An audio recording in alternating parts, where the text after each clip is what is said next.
Welcome to Chapter 2 of the recap and analysis video of the FF7 Remake in comparison to the original game.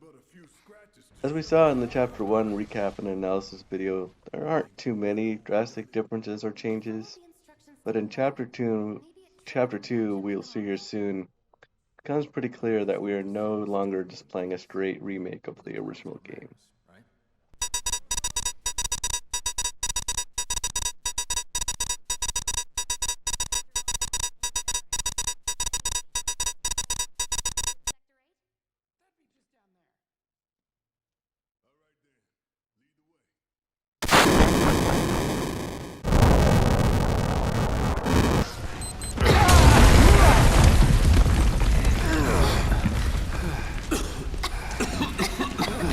You sure told those doors. Let that be a lesson to anything that gets in my way.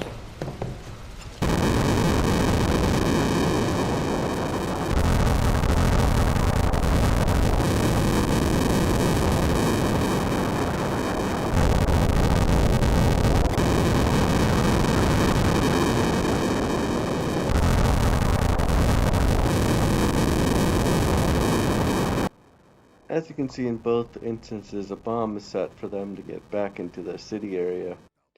The original game is a bit more comic relief, as we can see, because Biggs gets caught on fire here and kind of has to try and walk around to get it out. In the remake, we have a far more serious tone. Barrett kind of gives his leadership speech, but in both games, the objective is really just to rendezvous back at home. And yes, your fees. Whatever your problem, I got you. So, what's our next move, boss? That's easy enough. We get our asses home!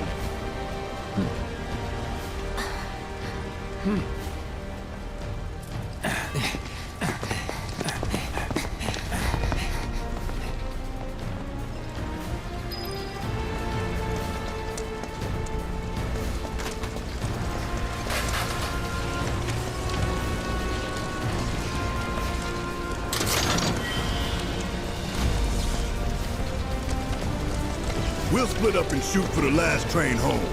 Regroup in the freight car. Got it? Later then! Hey, I'd like my money now. You can have it once we're back at base.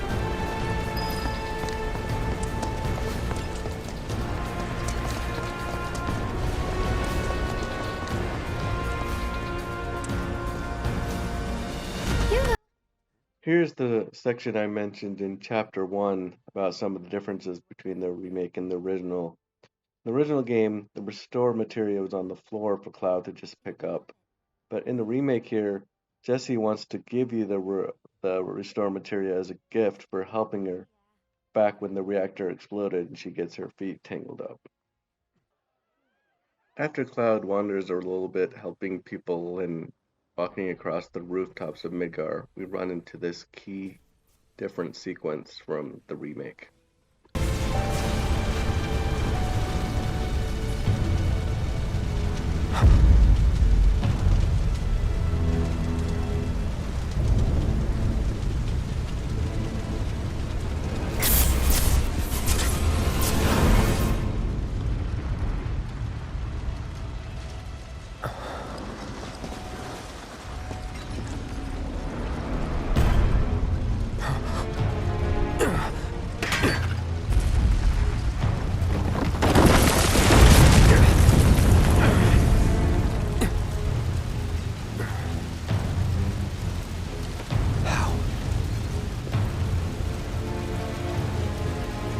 He couldn't be. But then...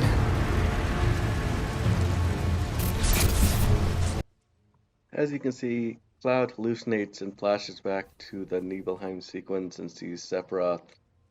In the original game, there's not even a mention of our main antagonist until much later, when Cloud reveals in a flashback with Tifa he wants to be like Sephiroth. We don't even see Sephiroth or know what he looks like until after the Midgar sequence, which is where the Rebirth sequel of this game will begin. So to show him here as early as Chapter 2 is quite a contrast compared to the original game. I'm personally not a fan of showing him here since what was great about the original was building up his character and the myth behind him and his history with Soldier and all that. But I'm sure they have their reasons for this.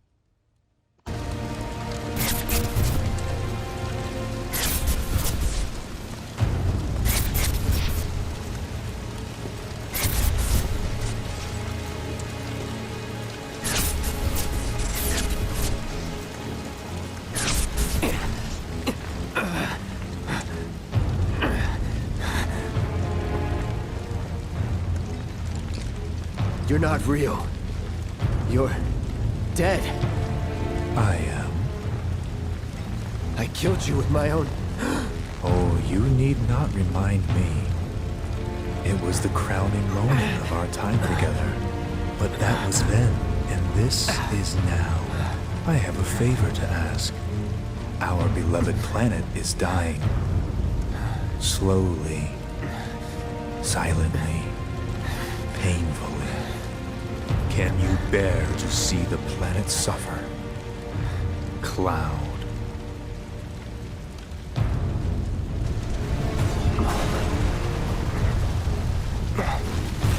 Were the planet to die, so many things would be lost.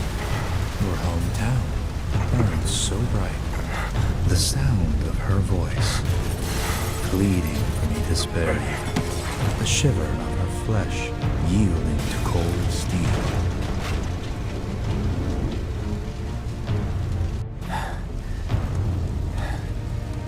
That which binds us together would be no more, and I would be loath to live in such a world, which is why I must ask you this one favor. Don't worry, it's a simple thing. Run, Cloud. Run away. You have to leave. You have to live.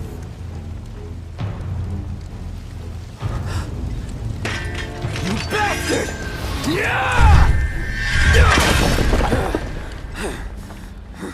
Good, Cloud. Very good. Hold on to that hatred.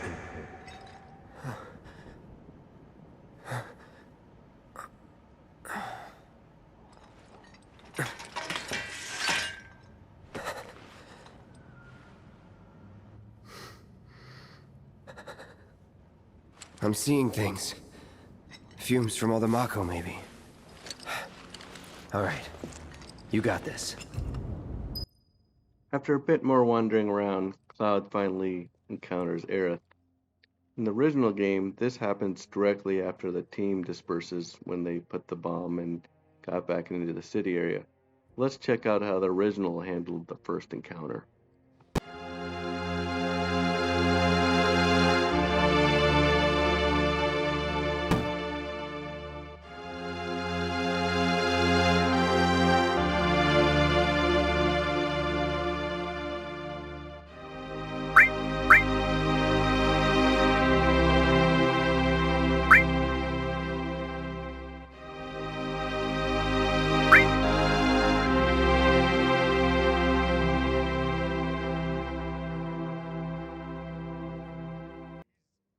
And now to compare, let's see how the remake handles the first encounter.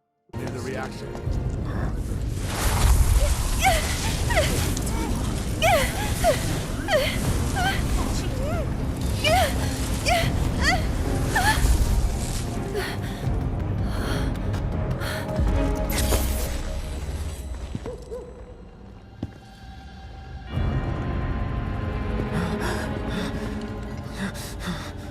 You are too weak to save anyone. Not even yourself. Are you okay? Hey, are you okay? I'm fine. Here, this is for you. Huh? A flower? That's right. It's a gift. You know, for scaring those things away. What things? Never mind. Think of it as a memento. Just my luck. I heard that, you know.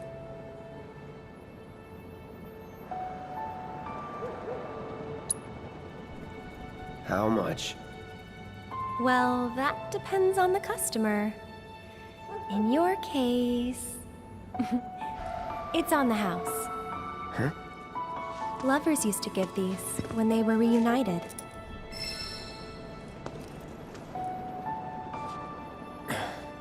Look, I'm involved in things. Dangerous things. Oh, I'm sure you are. So? So keep your distance. Wait, you think someone's out to get you? Is that what you're all worked up about? Relax. No one's going to attack you. I promise. Hey, a Mako reactor just blew. You shouldn't be out here trying to self...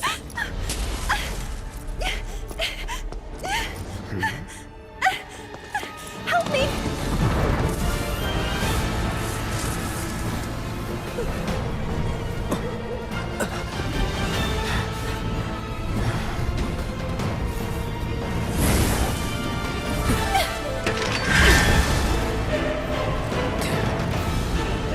What are they?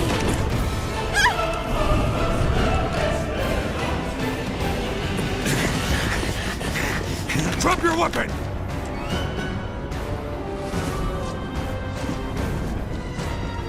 Are you blind? You know, you're right.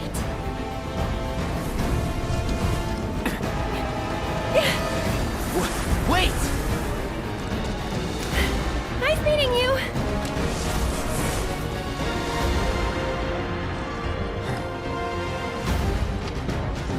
Sword on the ground! Right now!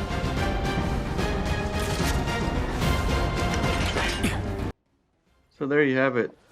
Drastic differences between the two games as far as the first encounter with our main characters, Cloud and Aerith. Even in the original game, you can forego even getting the flower based on the dialogue choices. You know, we clearly don't have the Sephiroth aspect, and we have the biggest alteration of the game, which is the introduction of the Whispers. As you can see, Cloud originally does not see the Whispers or know about them until he himself is touched by Aerith. At least we got the flower in the house this time and saved ourselves one kill. Cloud eventually fights his way through the city, and then in both games he gets surrounded by a bunch of soldiers and decides to jump onto a moving train.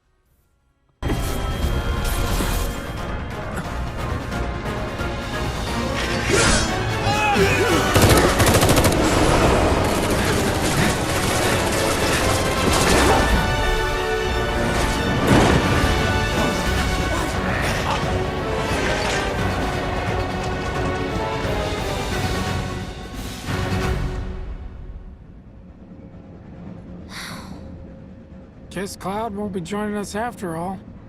No need to assume the worst. I'm sure he's fine. You saw him in action, didn't you?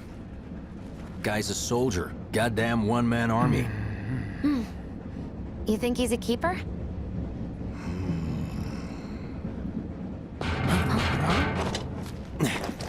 On my go.